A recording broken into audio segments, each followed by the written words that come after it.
Tu es le Dieu tout-puissant.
doit se traduire par un amour sans limite pour lui.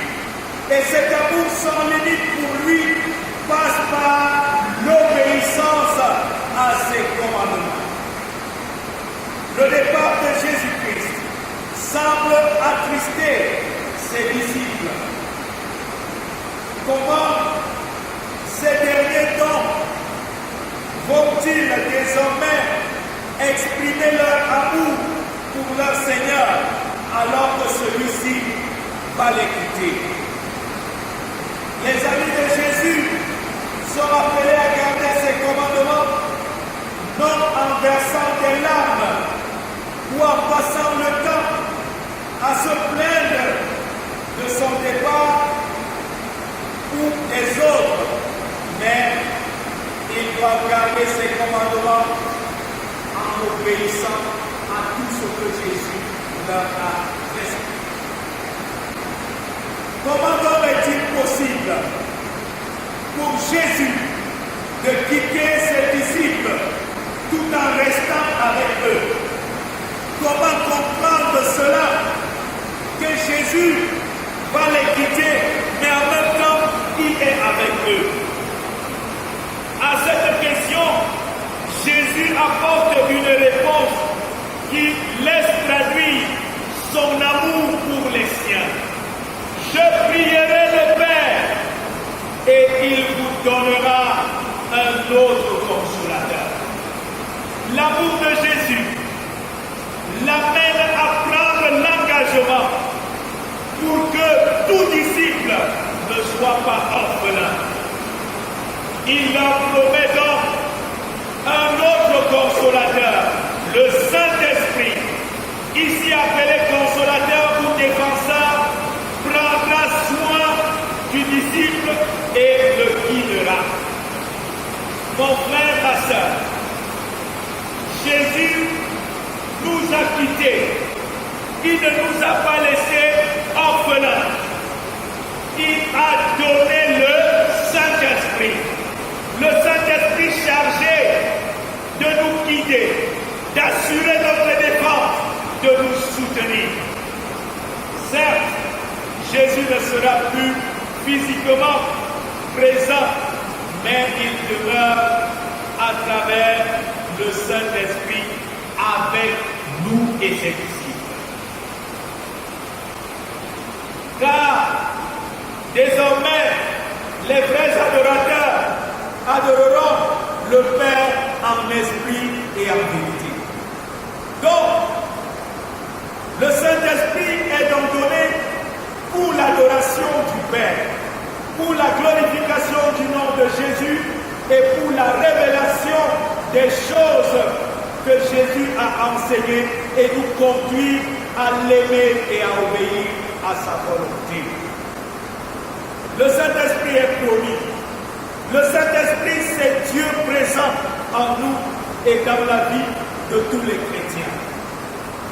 Il n'y a pas donc de vie chrétienne sans le Saint-Esprit. Car c'est à lui que revient d'aider celui qui veut vivre comme Dieu le désire. C'est le Saint-Esprit qui nous amène à nous conformer à la volonté divine. Et c'est lui qui construit l'Église de Christ sur la terre. Mais comment comprendre que l'Église dans notre monde et que les chrétiens soient davantage tristes, comme s'il n'y avait pas le Saint-Esprit? Cela peut s'apparenter à un homme marié qui vit comme s'il n'était pas marié. En réalité, si les chrétiens et l'Église est triste, c'est tout simplement parce que son amour pour Jésus n'est pas constant. C'est également parce que le Saint-Esprit est exclu de sa vie. Jésus désire voir chacun mener une vie remplie de sa présence par le Saint-Esprit. Le terme consolateur ou paraklétos désigne quelqu'un appelé à se tenir aux côtés d'un autre. Le Saint-Esprit donc est à nos côtés. Il est à nos côtés pour quoi faire? Pour nous aider, pour nous défendre, pour nous réconforter et nous conseiller. Il est également à nos côtés comme un avocat pour assurer notre défense et nous soutenir. Mais si on n'a pas besoin de lui, ou si nous n'aimons pas Jésus, nous ne pouvons pas connaître toutes ces actions du Saint-Esprit que je viens d'évoquer. Bien-aimés, remarquons que Jésus parle du Saint-Esprit en disant « Il vous donnera un autre consolateur ». Il ne s'agit pas d'un genre différent, mais un autre de la même nature que Jésus. Ici, Jésus voulait dire à ses disciples qu'il s'agira de lui-même qui sera présent au milieu des disciples. Autrement dit, le Saint-Esprit est de la même nature que Jésus-Christ. C'est pourquoi il peut les quitter et continuer à rester avec eux. Il les a quittés, mais comme le Saint-Esprit est de la même nature que Jésus, il est avec eux. Jésus est donc présent dans la vie des disciples, quoique absent physiquement. Notons que dans l'Ancien Testament, le Saint-Esprit vient sur les hommes pour un temps et ensuite les quitte. Mais la particularité de notre texte, c'est que Jésus précise que le Saint-Esprit demeurera éternellement avec le chrétien. Il n'y a pas un temps dans la vie du chrétien où le Saint-Esprit est opérant et un temps où le Saint-Esprit n'est pas opérant. Dès qu'on a fait l'expérience de la nouvelle naissance et qu'on a reçu le Saint-Esprit, il demeure éternellement avec nous. Demeurer, c'est un verbe d'état. Et s'il demeure éternellement avec nous, c'est pour nous communiquer, nous garder dans la nature de Christ, en nous aidant à l'aimer de l'amour dont il nous a aimés. Bien-aimés, Jésus connaît que toi et moi.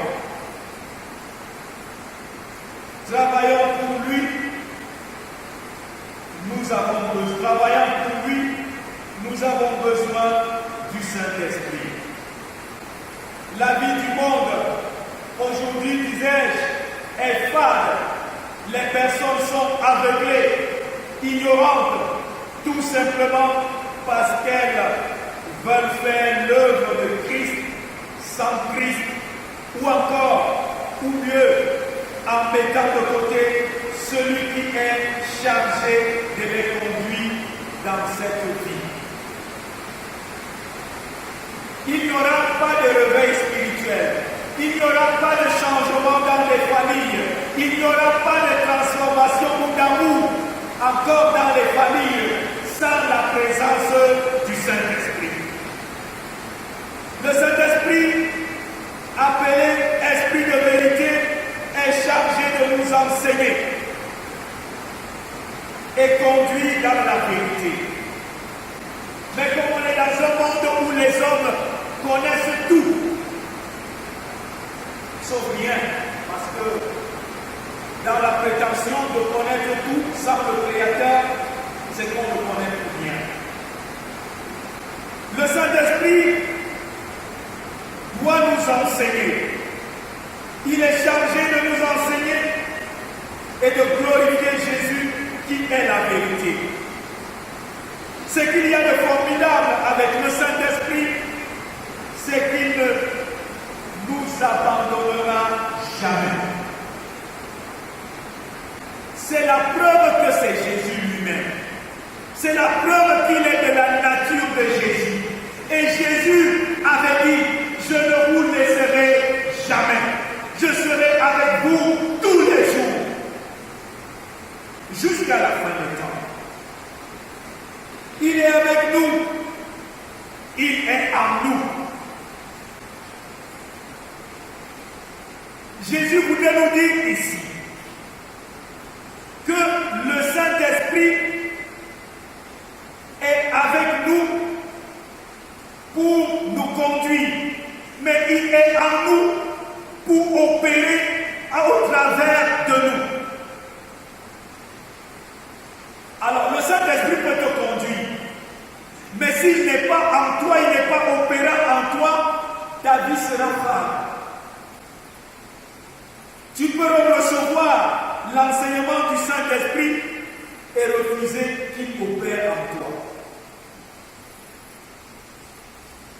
C'est pourquoi on peut voir plusieurs chrétiens dans l'Église qui mènent une vie, mais on a l'impression que leur vie est stagnante, c'est la même chose, c'est la routine du 1er au 31, ils font les mêmes choses. C'est tout simplement, le Saint-Esprit est avec eux, mais en eux, ils ont refusé que le Saint-Esprit soit opérant. Opère en eux la transformation. Chers frères et sœurs en Jésus-Christ, l'Église, le monde est rempli d'orphelins. Malgré le fait que Jésus n'a pas désiré laisser ses amis orphelins, nous, dans ce monde, on veut être orphelins. Et vouloir être orphelin, c'est refuser le Saint-Esprit. Nous, les membres de l'Église, aujourd'hui, nous sommes orphelins tout simplement parce que l'expérience avec le Saint-Esprit, c'est l'affaire des autres. C'est les gens qui parlent, qui font des choses un peu bizarres. La marque la plus visible dans l'Église et le monde, c'est le rejet du Saint-Esprit. Ce sont les conflits, les intrigues, les jalousies, les luttes de pouvoir et de positionnement, l'immoralité sexuelle, la corruption. C'est ça les signes du rejet du Saint-Esprit. Des hommes et des femmes qui prétendent adorer Dieu sans recevoir ce qu'il a promis à tous, c'est-à-dire le Saint-Esprit, sont simplement en train de perdre leur temps, de se distraire de la pire des manières dans le monde. Mon frère, ma soeur, Dieu connaît tes limites. Sans son Saint-Esprit, tu es incapable de l'aimer, de vivre selon ses standards. Ainsi, reçois, dispose-toi à recevoir le Saint-Esprit et laisse-le te conduire dans la vérité par l'obéissance. Comment montrons-nous notre amour pour Jésus? En fait, celui qui atteste aimer Jésus doit se soumettre sans condition à lui et faire ce qu'il a ordonné. On prétend aujourd'hui aimer Jésus-Christ tout en refusant de dépendre de lui. À titre d'exemple, un enfant dit à son père, « Papa, tu sais que je t'aime. Tu es le meilleur des papas. Je t'aime tellement. » Et son père lui dit, « Va défricher ma cacahuète. » Il dit, « Papa, vraiment l'autre là, c'est compliqué. Je ne peux plus le faire. Demande-moi même d'essayer de chercher. »